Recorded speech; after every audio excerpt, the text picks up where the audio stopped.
Hello, ഇന്നത്തെ കഥയിലേക്ക് എല്ലാവർക്കും സ്വാഗതം. ചാനൽ ആദ്യമായിട്ട് കാണുന്നവരാണെങ്കിൽ ഒന്ന് സബ്സ്ക്രൈബ് ചെയ്തിട്ട് ലൈക്ക് ചെയ്യണേ. അപ്പം മനോഹറിനിട്ട് നല്ല പഞ്ഞിക്കിട്ട് തല്ലൊക്കെ കൊടുത്തിട്ടാണ് കിരൺ വിട്ടിട്ടുള്ളത്. അതുകൊണ്ട് തന്നെ മനോഹറിന് ചൂട് പിടിച്ചുകൊണ്ടിരിക്കുകയാണ് സരിയു. ആ സമയത്തൊക്കെ അവൾക്ക് ഇങ്ങനെ ദേഷ്യം കയറുന്നുണ്ട്. നാളെ ഇപ്പം പുരസ്കാരം വാങ്ങിക്കാൻ വേണ്ടിയിട്ട് കല്യാണി വരും. അല്ല മനുവേട്ടാ, നമ്മളിപ്പോൾ അവർക്കെതിരെ ഒന്നും ചെയ്തിട്ടില്ലല്ലോ, പിന്നെന്തിനാ അവർ മനുവേട്ടനെ തല്ലിയത്? അപ്പം മനോഹർ വീണ്ടും ഒരു കള്ളം പറയാണ്.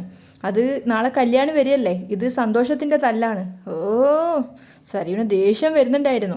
അപ്പോഴേക്കും താഴത്തെത്തിയ ഷാരി കാണുന്നത് അങ്ങോട്ടേക്ക് കാറുമായിട്ട് വന്നിട്ടുള്ള കിരണാണ്. കിരണാണെങ്കിൽ ദേഷ്യത്തോടെയാണ് കാറിൽ നിന്ന് ഇറങ്ങി വരുന്നത്. അത് കണ്ടപ്പോൾ തന്നെ ഷാരിക്ക് പേടിയാവുന്നുണ്ട്. ഷാരി ഇങ്ങനെ സ്വയം ചിന്തിക്കുകയാണ്, ഈശ്വര, ഇനി എന്തിനായിരിക്കും ഇവൻ വന്നിട്ടുണ്ടാവുക? പേടിയോടെ നിൽക്കുന്ന ഷാരിയുടെ മുഖത്തേക്ക് നോക്കിയിട്ട് കിരൺ പറയുന്നുണ്ട്, ഒരു സന്തോഷ വാർത്തയുണ്ട്. നിങ്ങളെ സംബന്ധിച്ചിടത്തോളം അത് സന്തോഷമുള്ള വാർത്തയാണോ എന്നറിയില്ല. താരാൻ്റിക്ക് ഓർമ്മ തിരിച്ചു കിട്ടി. അത് കേട്ടതും ഷാരി ശരിക്കും ഷോക്കായിട്ട് നിൽക്കുകയാണ്. അപ്പോൾ കിരൺ പറയുന്നുണ്ട്, പിന്നെ ക്യാമറയിലൂടെ കണ്ട കാര്യങ്ങളെല്ലാം ആൻറ്റി സമ്മതിച്ചു. എന്നാലും ഒരു ദിവസം മുഴുവൻ നിങ്ങൾ ആൻറ്റിയെ സ്റ്റോർ റൂമിൽ കിടത്തിക്കളഞ്ഞു. അതിനിടയിൽ മരണം സംഭവിച്ചിരുന്നെങ്കിൽ നിങ്ങൾ എന്ത് ചെയ്യുമായിരുന്നു? അപ്പോൾ ഷാരി അകത്തേക്ക് നോക്കിയിട്ട് സരയു കേൾക്കുമെന്ന് പേടിയോടെ നിൽക്കുകയാണ്. എന്നിട്ട് ശബ്ദം താഴ്ത്തി പറയുന്നുണ്ട്, ഇപ്പോൾ അതിന് ഒന്നും സംഭവിച്ചില്ലല്ലോ മോനെ. അപ്പോൾ കിരൺ ദേഷ്യത്തോടെ ചോദിക്കുകയാണ്, സംഭവിച്ചില്ലേ? ഓർമ്മയില്ലാതെ എത്ര ദിവസമാണ് ആൻറ്റി ICUവിൽ കിടന്നത്? അപ്പോൾ ഷാരി പേടിയോടെ പറയാണ്, അവൾ മരിക്കരുതേന്ന് ഞാൻ പ്രാർത്ഥിച്ചിരുന്നു. മിണ്ടരുത്, ഇനി നിരപരാധിയാവാൻ വേണ്ടി ശ്രമിക്കരുത്, ദേഷ്യത്തോടെ കിരൺ പറയാണ്. ഒരു കാര്യം ഞാൻ തറപ്പിച്ച് പറയുവാ. കിരൺ അകത്തേക്ക് നോക്കി ശബ്ദത്തിൽ തന്നെയാണ് സംസാരിക്കുന്നത്. താരാൻ്റിയുടെ മകളാണ് സരയു എന്നുള്ളത് നിങ്ങൾക്ക് നന്നായിട്ട് അറിയാം. കിരണിൻ്റെ ശബ്ദം ഉയരുന്നതിനനുസരിച്ച് ഷാരിക്ക് പേടിയാവുന്നുണ്ടായിരുന്നു. അകത്ത് നിൽക്കുന്ന സരയു ഇതൊക്കെ കേൾക്കുമെന്ന് പേടിച്ചിട്ട് അവർ അകത്തേക്ക് തന്നെ നോക്കിക്കൊണ്ട് നിൽക്കുകയാണ്. ആ സമയത്ത് കിരൺ പറയുന്നുണ്ട്, അതിനേക്കാളേറെ നിങ്ങളുടെ ഭർത്താവ് രാഹുലിനും.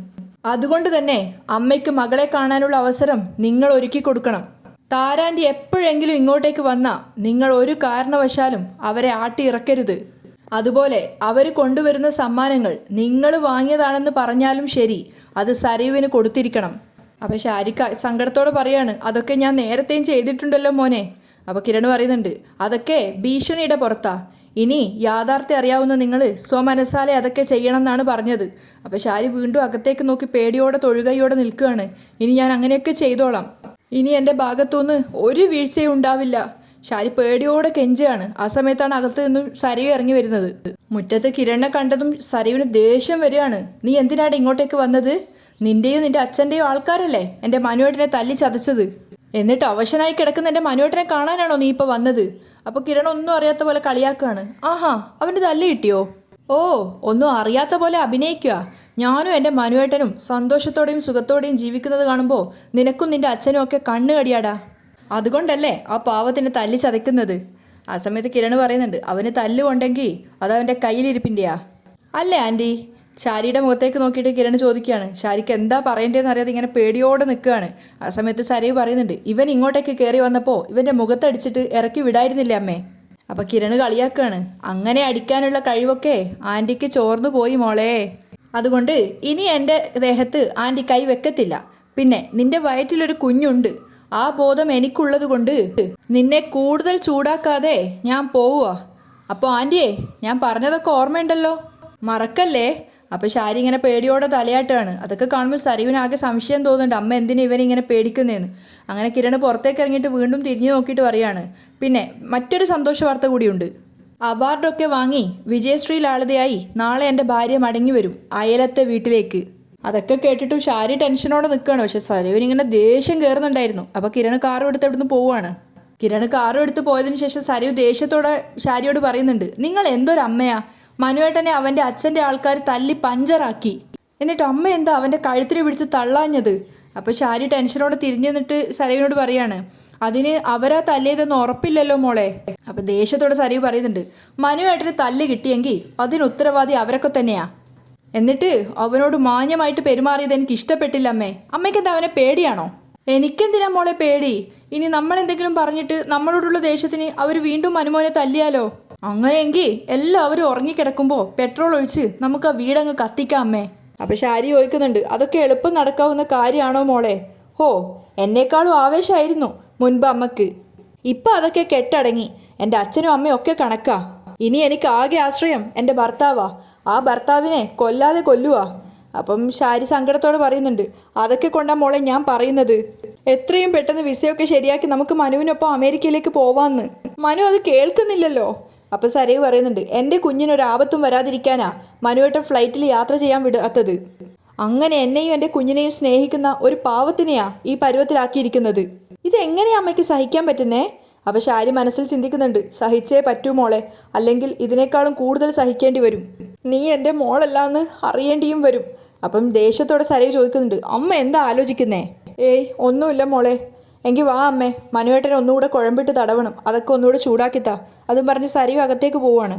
അങ്ങനെ പിറ്റേന്ന് നേരം വെളുത്തപ്പം കല്യാണിയെ ആദരിക്കുന്ന ചടങ്ങിനുള്ള സ്ഥലത്താണ് കാർത്തികയും അവളുടെ അമ്മയും അവളുടെ വക്കീലൊക്കെ ഉള്ളത്. ആ സമയത്ത് അതൊക്കെ കണ്ട് കാർത്തികയ്ക്ക് തൃപ്തിയായിട്ടുണ്ടായിരുന്നു, കല്യാണിയെ സ്വീകരിക്കുന്ന ആ ഒരു ഓഡിറ്റോറിയമൊക്കെ. ആ സമയത്ത് കല്യാണി അവളുടെ അമ്മയോട് പറയുന്നുണ്ട്, അമ്മയെ അന്ന് ഞങ്ങളുടെ കാർത്തിക ഫുഡ്സിൻ്റെ ഉദ്ഘാടനത്തിൻ്റെ അന്ന് കിരണിനും കല്യാണിക്കൊക്കെ പരിചയപ്പെടുത്തി കൊടുത്തു പോയില്ലേ, അതുകൊണ്ട് ഇനി അമ്മയ്ക്ക് അവരുടെ മുന്നിൽ പോയി നിൽക്കാൻ പറ്റില്ല. അതുകൊണ്ട് ഒരു കാരണവശാലും അമ്മ അവരുടെ മുന്നിൽ പ്രത്യക്ഷപ്പെടാൻ പറ്റില്ല.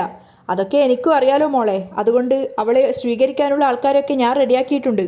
പിന്നെ മറിഞ്ഞു നിന്നെങ്കിലും എനിക്ക് ആ കാഴ്ചകളൊക്കെ കാണാലോ. അപ്പം കാർത്തിക പറയുന്നുണ്ട്, എനിക്ക് ആ കാഴ്ചകൾ കണ്ടാൽ പോരാ, ആ കാഴ്ചകൾ കണ്ടു നിൽക്കുന്ന അമ്മയെ ക്യാമറയിൽ പകർത്തുകയും വേണം. അപ്പോൾ വക്കീല് പറയുന്നുണ്ട്, ഓ ആ വിവരദോഷിയെ കാണിക്കാൻ വേണ്ടി ആയിരിക്കും പ്രകാശനെ. ആ അതൊക്കെ ഞാൻ മനസ്സിൽ പ്ലാൻ ചെയ്തിട്ടുണ്ട്, കാർത്തിക പറയാണ്. അമ്മ അവൾക്ക് പൊന്നാട അണിച്ച് മൊമെൻറ്റോ മാത്രം കൊടുത്താൽ പോരാ, നല്ലൊരു ക്യാഷ് അവാർഡും കൊടുക്കണം. അപ്പോൾ വക്കീല് പറയാണ്, പുരസ്കാരമായതുകൊണ്ട് വേണ്ടാന്ന് പറയില്ല, അതൊന്നും എന്നോട് പ്രത്യേകിച്ച് പറയേണ്ട കാര്യമില്ല. അവൾക്ക് എന്തേലും കൊടുക്കുന്നത് നിനക്ക് തരുന്നത് പോലെ തന്നെയാ മോളെ.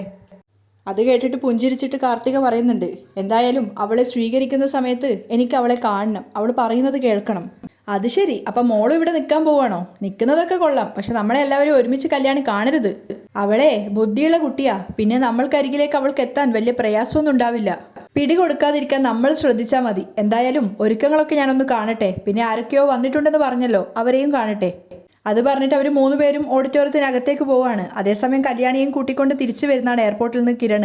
അവൻ്റെ മുഖത്ത് നിറയെ സന്തോഷമാണ്. അവൻ ഇടയ്ക്കിടയ്ക്ക് ചിരിച്ചുകൊണ്ട് കല്യാണിയെ നോക്കുന്നുണ്ട്. അപ്പോൾ കല്യാണി ചോദിക്കുന്നുണ്ട്, എന്താ ഇത്, എയർപോർട്ട് തൊട്ട് തുടങ്ങിയതാണല്ലോ ഇങ്ങനെ പുഞ്ചിരിച്ചുകൊണ്ട് എന്നെ നോക്കാൻ? അല്ല, എൻ്റെ ഭാര്യ വലിയ സ്റ്റാറായിട്ട് വന്നിരിക്കുകയാണല്ലോ, അതുകൊണ്ട് നോക്കിയതാ. അപ്പോൾ കല്യാണി പറയുന്നുണ്ട്, എന്നെ സ്റ്റാർ ആക്കിയ ആളാ എൻ്റെ അടുത്തിരിക്കുന്നത്. എന്നാലും ഒറ്റയ്ക്കൊക്കെ നീ പോയി പെർഫോമൻസ് ചെയ്ത് വന്നല്ലോ കല്യാണി.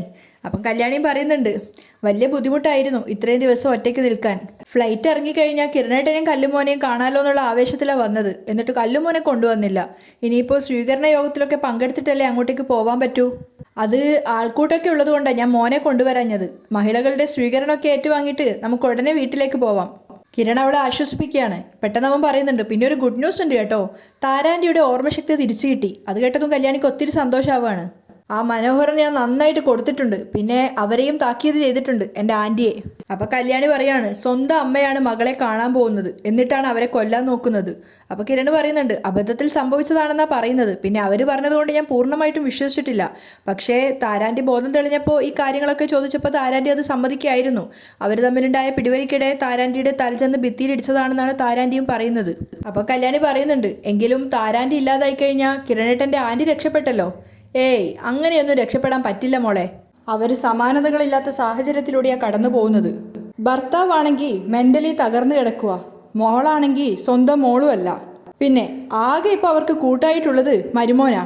അവനാണെങ്കിൽ മനുഷ്യരൂപം മാത്രമുള്ളൊരു മൃഗ. അങ്ങനെയുള്ളപ്പോൾ അവരെ കൂടുതൽ തകർക്കണ്ടെന്ന് തോന്നി.